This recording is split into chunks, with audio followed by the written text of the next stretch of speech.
Hello, everyone.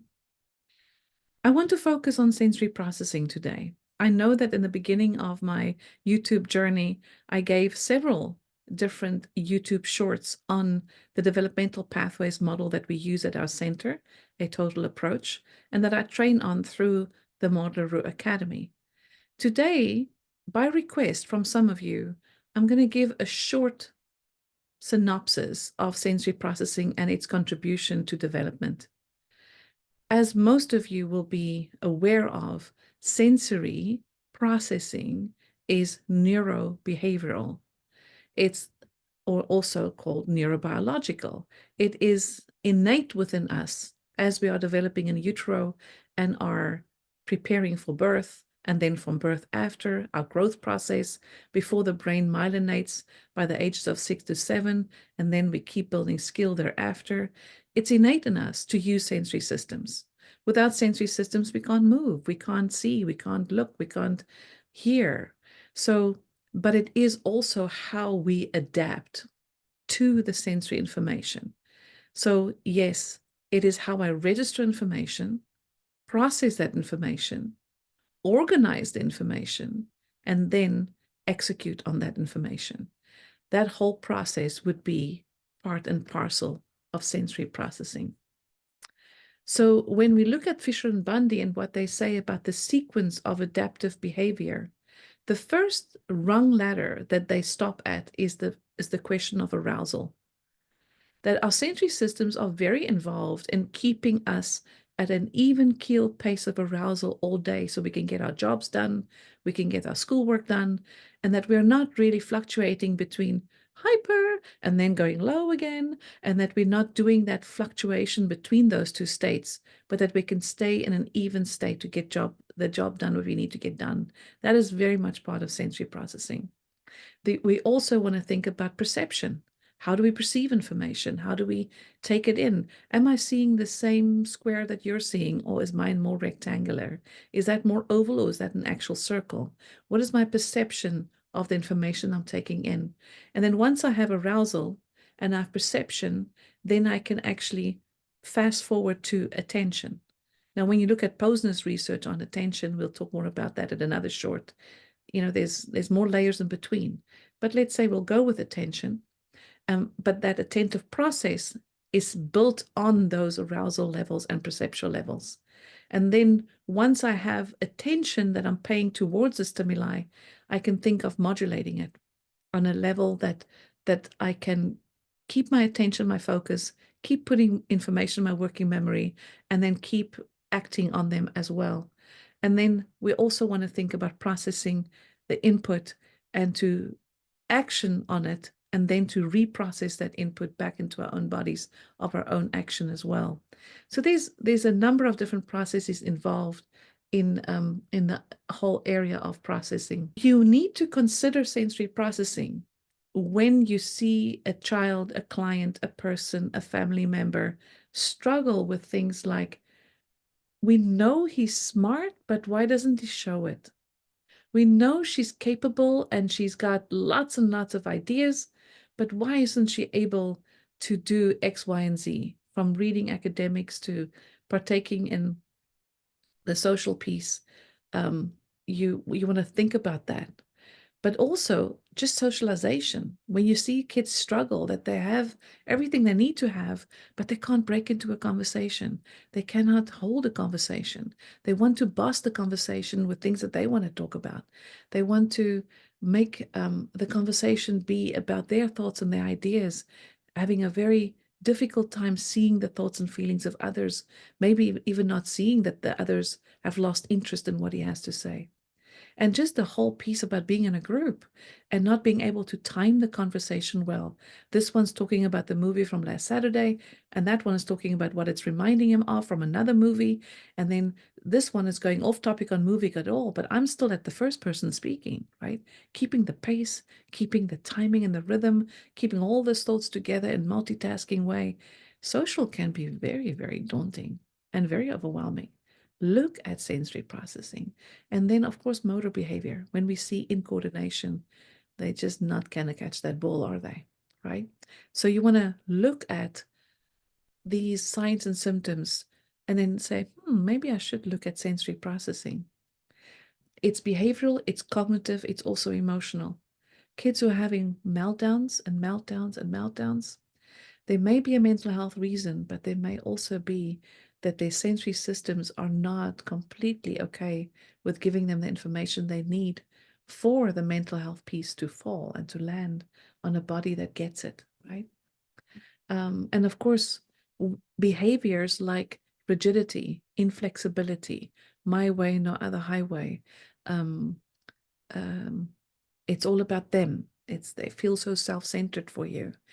When you see those things, please know, kids, if they could, they would.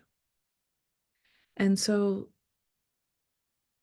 if that baffles you, if that, especially when it's very different from the way you're raising also the other siblings in their home, if there are siblings, maybe there's a sensory need somewhere that we can figure out and support.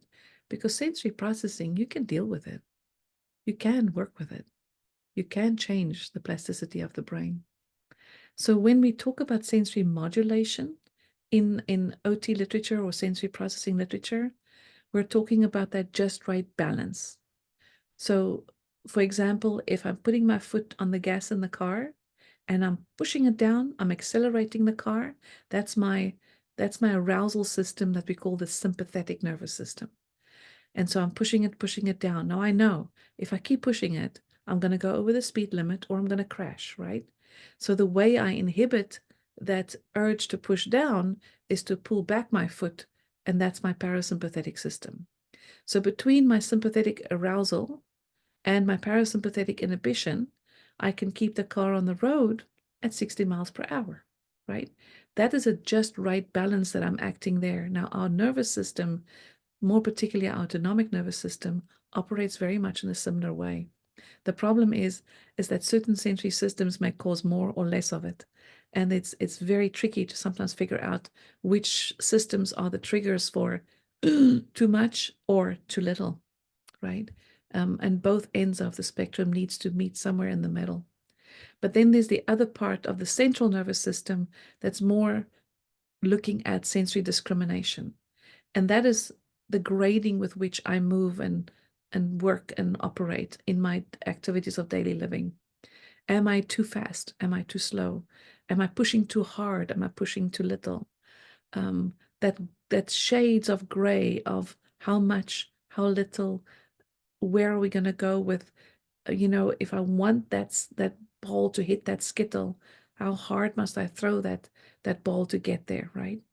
If I want to pick up my cup, how do I pick it up without spilling the water that's inside, the coffee that's inside? So that grading of movement happens in every single sensory system.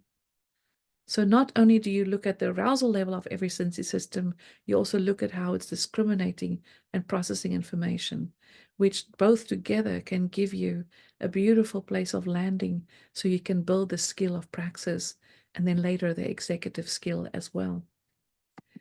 So your sensory systems, my main one, vestibular. Vestibular is like that one pivotal place in your body that tells you where you are acting against gravity. It's what the baby does when the baby starts pushing up in the prone position, right? And pushing their head up against gravity. It's what we do when we pick kids up and we play with them over here. Ah, look at you. And they're smiling and they're drooling all over you, right? The babies. So that's the vestibular system. And then you want to think about the visual system that's taking in all the information around us, the auditory that's giving us a 360-degree spatial envelope of what's happening in my environment, your interoceptive system that tells you how your body is feeling and what is it that connection to your expression of emotion, but also connected to your bowel and bladder movement, and those autonomic functions that we take for granted. You have a smell system, you have a taste system, you also have the somatosensory system, right? Where you have the touch system that needs to touch things, to operate on objects, feel the affordances of different toys and objects and things that I have in my hands, which helps me later to be able to manipulate them and to understand the function of them. This is a spoon and it feels smooth, but I'm also going to use the spoon to put my hand around so I can bring it to my mouth to feed myself, right? So all of those pieces are involved. And then you also want to think about the beautiful proprioceptive system that really relays with the vestibular piece, but also with the touch piece.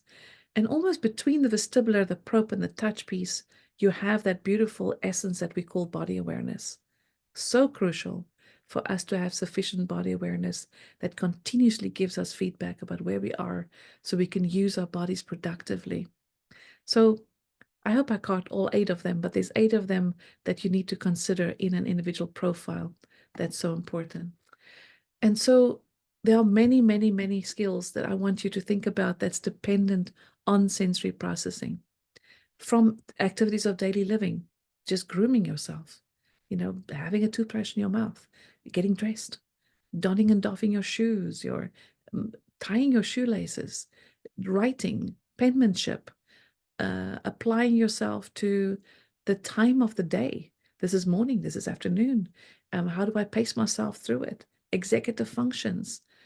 There's also others, praxis, bilateral integration, reading, math, social emotional, self-regulation, impulsivity, peer involvement, leisure, sports. There isn't a skill really that we have to apply ourselves to in activities of daily living that is not going to be influenced by sensory processing. It's a crucial deal. Sensory processing is with us the rest of our lives. It's not a something that we conquer. We keep maturing it. We keep working on it. The regulation I apply today is not the same regulation I had in my 20s, and certainly not the same when I was 2 years old. We keep applying ourselves in different ways and using our system in different ways as we mature throughout life. But again, sensory processing for me is a tool, right? It's a tool of understanding, a tool of information that provides me the ability to understand a profile at a higher level. And a tool is only as good as the one who knows how to use it. So today, I wanted to make sure that you grasp that there's a huge essence around the sensory processing aspect of development, and that it has to be harnessed in order to get behavior and the things we want to see in productivity to the place that we would like it to be. Until next time, take care.